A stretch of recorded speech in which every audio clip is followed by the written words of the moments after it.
Mais episódios de Nageki no Bourei. Inscreva-se, deixe o seu like para mais vídeos. Gark Welter está bravo por Kirai não compartilhar informações. Logo dá a missão para a Cruz Obsidiana ir até o ninho do Lobo Branco e investigar. Mais uma vez na palma da mão do protagonista. Eles pensam. Na cidade, Kirai e Lias ainda estão tendo seu encontro em uma região perigosa da cidade, pois Eva, a secretária de Kirai, tinha informações sobre pessoas desaparecidas na área, e ele se perguntava onde o slime perdido estava. Havia uma sorveteria nova que abriu. Kirai convida Liz para ir junto. Aquele cara suspeito de antes estava vendo eles chegarem e não fazia ideia de como foi encontrado, pois aquela sorveteria era apenas um disfarce dos magos. Era melhor fechar. A garota de cabelo vermelho aparece. Sophia Black batem na porta. Calma, Liz. Decidem voltar. Não rendeu nada e não deu para tomar sorvete. Cadê esse slime? Se pergunta Kirai. O protagonista diz que precisa dos conhecimentos da irmã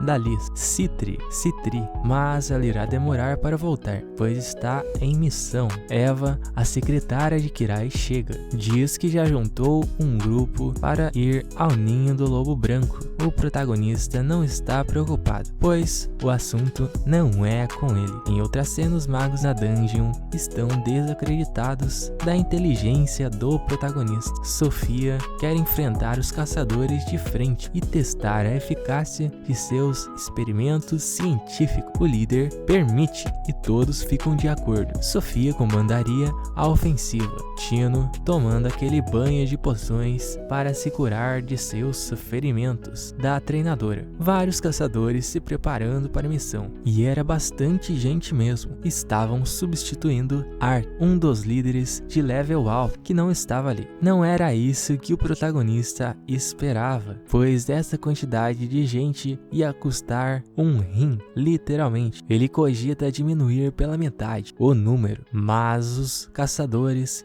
insistem que desse jeito não dariam conta. Impossível. Então, Kirai decide mandá-los. Não quer assumir a responsabilidade. Liz diz que a metade já seria o suficiente e que era exatamente por isso que eles não evoluíam. Mas os caçadores dizem que ela só diz isso porque é forte. Então, Kirai a impede. Até porque ela só pegaria Tino e sairia correndo na frente. Cruel demais com a garota. A secretária diz que Kirai irá junto, mas ele não quer ir de jeito nenhum. Quer passar a liderança para a Cruz Obsidiana, mas eles já estavam lá. Então, pela insistência, ele diz que irá, mas que tem outros assuntos para resolver primeiro. Liz não aguenta esperar. Calma, menina, é que eu preciso que você faça outras coisas. Kirai dá a informação que eles devem ter cuidado sobre slimes perigosos, mas uma dica aleatória, pois ele não fazia ideia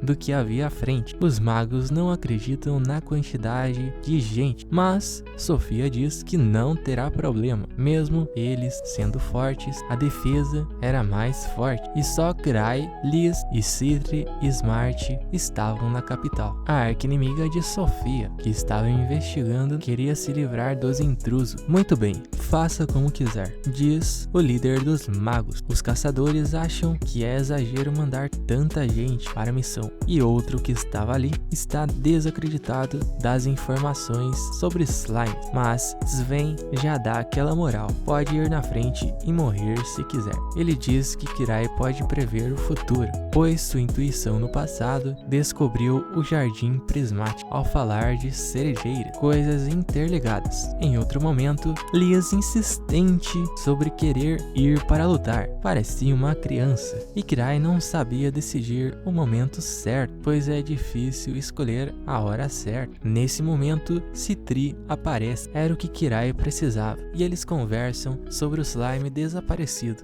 Em um flashback, Citri diz que não se encaixava no grupo, pois não tinha características fortes, mas então o protagonista a convence de ser uma alquimista, pois seria uma boa opção. De volta ao presente, eles falam o quanto o slime era perigoso, mas não ia atacar Citri nem Kirai, só eles. A pena aí complica. Ela pensa onde o slime poderia estar com suas teorias e diz para deixar esse assunto com ela. Na entrada do ninho do lobo branco é questionado como eles iriam lutar contra slime e o que o pessoal tinha de útil. Cada um tinha alguma coisa. Um alquimista se apresenta e diz ter uma poção que destruía slime. Era Thalia, o Wildman, humilde, assistente de Citri. Os preparativos dos magos estavam prontos. Os caçadores já investigaram vários pontos da dungeon, mas não encontraram nenhuma ameaça. Aquele cara de antes dá uma saída para se aliviar e neste momento escuta um barulho. Vê 2 magos suspeitos na floresta. Vai investigar e havia lá um lobo com armadura de caveira aprisionado. O caçador dá uma investida nos magos que tentam revidar, mas não dá certo. Só que um dos magos ainda consegue injetar uma substância naquele lobo. Isso faz o lobo se transformar em um slime gigante. Ele perseguia quem tinha material de mana, ou seja, os caçadores. Quem estivesse por perto, Sven escuta um som de apito e os caçadores ficam de prontidão. O nome daquele caçador que saiu era Gain. Não voltou ainda, mas o vem correndo de longe e seu braço estava ferido. Diz o que aconteceu, confirmando as palavras do Mil Truques. Nenhum ataque funcionava contra o lobo. Ele dá um pulo e Sven coloca o item da alquimista no chão, que o destruiria, mas não funcionou. Era muito forte. Citri aparece e tem uma ideia de como derrotá-lo. Joga na cabeça do lobo um metal anti-mana e Sven atira com sua flecha. Funcionou. Gark Welter, o líder da guilda, também estava ali. Deu uma carona para a garota. Os magos estão surpresos por conseguirem derrotar sua criação. Logo Citri fala da Torre de Akashi. Diz que irá interrogar os magos capturados. Na capital, Liz quer ir de qualquer jeito. Quero ir, mas não era a hora ainda. Quero ir, cala a boca. Os magos têm ordem de Sofia para mandar os fantasmas, só que eles não estão aceitando, pois achavam que desse jeito iriam perder. Não é possível contatá-la e eles decidem soltar todos de uma vez só. No acampamento, os caçadores discutem a situação. Citri pergunta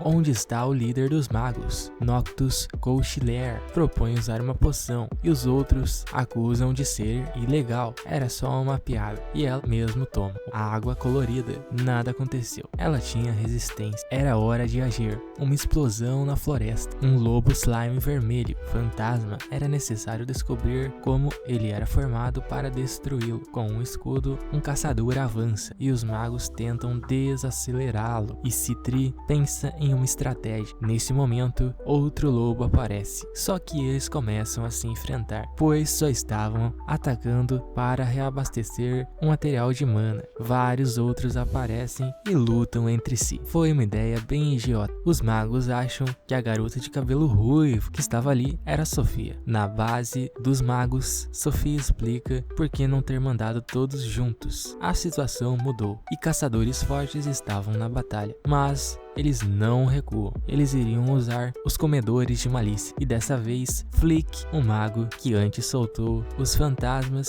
iria comandá-los. A aprendiz de Citri Smart fala o quanto ela é uma prodígio alquimista. Os caçadores tentam descobrir onde fica o esconderijo dos magos. Ela joga uma isca de onde poderia ser o local e os magos acabam entregando sem querer. Ela brevemente fala de sua arqui-inimiga Sophia Black. Cry já está na floresta com Liz e Tino. Saiu tão rápido que nem pegou seus anéis de segurança. Tino tenta pegar sua mão para guiá-lo, mas Liz é muito ciumenta. Cry usa olhos de coruja, uma relíquia que permite enxergar no escuro. mas não por muito tempo. As duas garotas eram guarda-costas do protagonista. Estão chegando ao esconderijo inimigo. Os magos lançam um ataque flamejante, atingindo os caçadores, mas são resistentes. E Citri está ilesa. Ela tem uma pistola de cura pressurizada e cura seus aliados, que atacam, e a besta é derrotada por Gark Welter. Os magos não estão acreditando que perderam. É como se o Miltrukes tivesse planejado tudo, mas eles têm uma carta na manga. Os caçadores avançam até a entrada do esconderijo. Kirai percebe um rastro de destruição, de magia de raio. Lhes diz que é normal, mas não parecia nem um pouco. Batalha frenética na entrada do esconderijo. A arma secreta aparece, um golem gigante de aço. Lys aparece nos céus. Os reforços chegaram. Havia algo perto de Tino, magos escondidos, mas Kirai ignora, achando que era apenas animais. Paz e amor. Acabou sua visão noturna e Tino agora o guia, comandando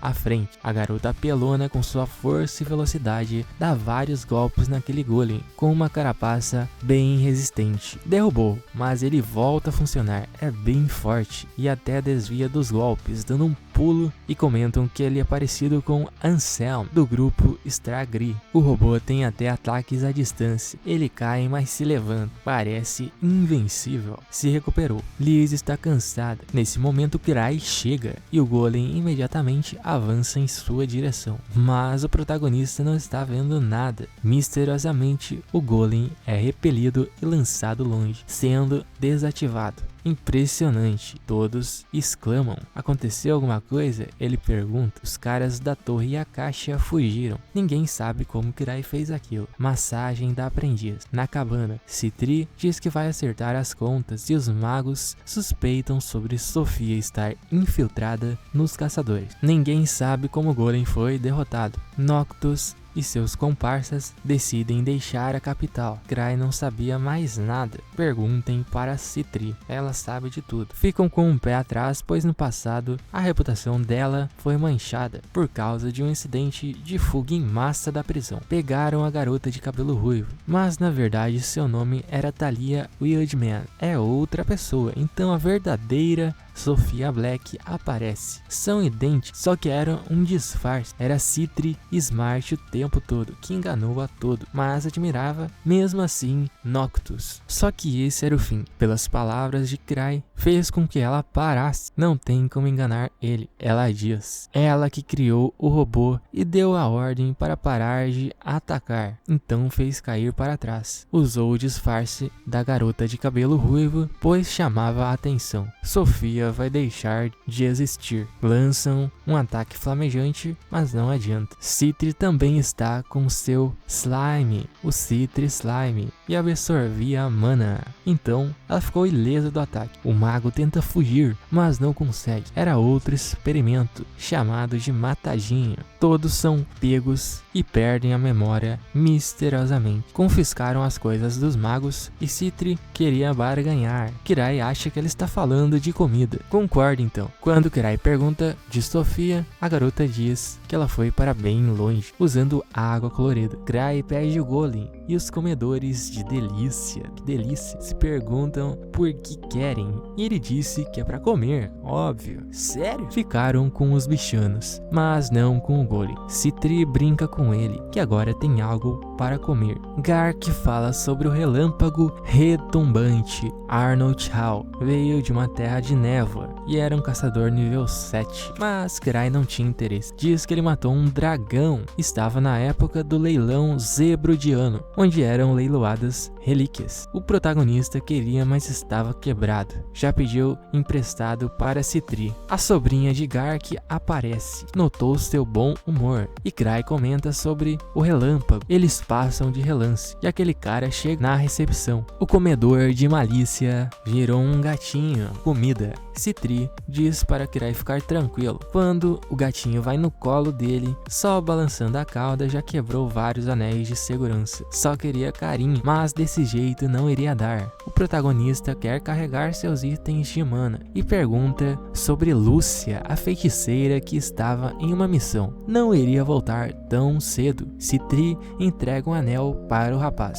uma relíquia que permitia armazenar magia, e Lúcia também ofereceu um item desses para ele. Aqueles caçadores estrangeiros estão indignados por ninguém reconhecê-los. Não iam deixar por isso mesmo. Na sala, uma cena curiosa, com gritos curiosos. Era Citri fazendo uma massagem no protagonista. Que sons esquisitos são esses? O protagonista fala que quer carregar suas relíquias. Então, Citri tem uma boa ideia. Ela diz sobre uma técnica especial para os outros caçadores, que permitia evoluir o nível. Até mesmo a maior feiticeira do reino tinha o feito. Lápis e Cris, membros da Starlight e elfas, aparecem interessadas. Cry era irmão mais velho de Lúcia, a feiticeira, e aqueles indivíduos elfos tinham muita magia, mas não eram reconhecidos por ela. Logo, uma maga se oferece para participar. Está carregando o item até se esgotar totalmente. Pronto, acabou. Agora toma os próximos. Já estava no limite e não aguentando mais, Marieta desmaia. Citri fala então sobre o esgotamento. Durante esse estado, a mana aumentava um pouco. Citri dá à garota uma poção que aumenta suas capacidades, mas era bem ruim e amarga. Foi assim que Lúcia aumentou sua magia. Agora todos também querem tentar fazer. Foi realmente uma ótima ideia. Relíquias carregadas. Ark e outra pessoa da família Rodin estão conversando, e a Madame Claire aparece de relance. O protagonista está na casa de Liz. Ela está se arrumando com um banho. Citri diz para Tino ir com ela caso estivesse sofrendo muito com sua mestra. Liz sai do banho despreocupada. A irmã já fecha os olhos dele. Cry diz que quer comemorar e a garota tenta avançar, mas sua irmã a impede. Tino também é convidada para a festa. Eles estão em um bar em uma competição de bebida, mas Citri está trapaceando com uma poção. Cry percebe e troca os canecos. As duas estão bêbadas e Citri fala que já emprestou muito dinheiro para ele. 10 dígitos. É melhor você pagar de alguma forma diferenciada, mas era proibido o contato físico. Sua irmã diz. Arnold e sua turma da névoa chegam no local e Liz já vai para arrumar confusão, derramando bebida na cabeça dele. Começa a bater em todos aqueles fracotes que todos da taverna se animam e Kirai se desculpa por ela estar bêbada. Hora de ir para casa. Aquele grupo de estrangeiros só quer fama. Que tristeza. Fica com essa cantora aí. 3 anos atrás, Chloe Welter fazia o teste para entrar na First Step com Lux Call. Foi reprovado. Depois disso, ficou como recepcionista da Associação de Caçadores. Grace pergunta quem era aquele caçador do bar e lembra que era forte. Era melhor tomar cuidado. Eva pergunta sobre um dragão de raios e o protagonista diz que fica bom com molho teriyaki e eles não vão deixar assim. Na associação querem descobrir o nome da mulher que deu uma surra neles. Gark chega para amenizar. Diz que tratava-se de Liz Smart, já sabia de tudo. Diz que Kirai puxou o freio como líder, falando as proezas do 1000 truques. Nível 8. É melhor vocês se comportarem. Entrega para eles o pedido de Kirai, que dragão ficaria bom com molho de teriyaki. E eles obviamente veem como uma provocação, mas era um mal entendido. Eva está questionando a dívida de 10 dígitos que Kirai tinha com Citri, quase 10 bilhões. Ela deu algumas sugestões: jogá-la na prisão, virar sua esposa ou ele virar seu marido. Ele diz que é uma piada e que pretendia devolver seu dinheiro. Não contraia mais dívidas, tá? Pode deixar. Estava pensando em gastar mais, mesmo assim. Nas ruas, os caçadores daquele grupo perguntam sobre a fama de Kirai e Tino chega exaltando suas qualidades novamente. Com as informações que o grupo obteve, chegaram à conclusão que ele era apenas um estrategista e chegou a um rank alto por causa de seus amigos. 10 dígitos pela frente. O que eu vou fazer? Tino dá um pulo sobre a varanda. Mestre, de quanto dinheiro você precisa? Eu tenho um limite, sabe? Não, eu só falei por falar. Não é nada. Tenho uma dívida de 10 dígitos. dígito. Que? Meus parabéns, que conquista. Tá tranquilo, eu contraí a dívida com a Citri, é só me casar com ela em último caso. Não, Tino diz para ele encontrar uma relíquia preciosa. Os estrangeiros estão andando por ali, falando como é difícil encontrar o protagonista. Se lembra dos indivíduos. Calma aí, gente, não quero brigar. Tino não deixa ele resolver a situação e acaba falando demais. Calma aí, Tino, não dá certo. Ah, tá bom, que seja. Se vocês querem lutar, pode ser. Arnold conta para Kirai o que tinham descobrido sobre seu nível, mas Tino responde no lugar. Ela não vai ficar parada. Não foi uma boa ideia da garota. Tino avança, dando chutes e socos. Kirai, enquanto isso, está tentando achar alguém da guilda para ajudar. Os ataques não surtem efeito e o guerreiro Arnold não aceita a zombaria por ter mandado um de seus subordinados. Então Kirai usa seu item secreto, uma relíquia, e um flashback é mostrado. Era Luz conversando com ele. Ele queria um feitiço que pudesse subjugar os outros, ordem do tirano. Tino foi pega no meio do caminho. Socorro, diz ela. Caso Arnold quisesse lutar contra ele, primeiro teria que enfrentar a Cruz Obsidiana, Starlight e Arcbrave. Tino e Kirai conversam na pousada. Quer uma chance de limpar sua honra, indo até um cofre de tesouro e pegando uma relíquia que valia 10 dígitos. Lias e Citri estão em um treinamento. Ouviu dizer de toda a história que aconteceu do protagonista, mas enquanto ele não desse a ordem, não iriam fazer nada. Kirai está conversando com a garota recepcionista, Chloe Welter, falando sobre o relâmpago retumbante da provocação que ele fez com Teriyaki e fala de novo sobre suas receitas. Ele diz que não irá esquecer deles enquanto lembrasse. A garota pergunta o motivo de não ter passado na prova para entrar no Club First Step, mas então ele responde que se olhasse para ela mesma saberia a resposta. Kirai, ao andar sozinho, lembra o motivo real, era porque sua idade era 14 e o limite era 15 anos. A garota pensa qual seria a resposta certa. Mais um desafio do Mil Truques, recepcionista da associação. Sejam muito bem-vindos. Não perca os próximos episódios e não se esqueça de se inscrever, deixando aquele like. Valeu, falou!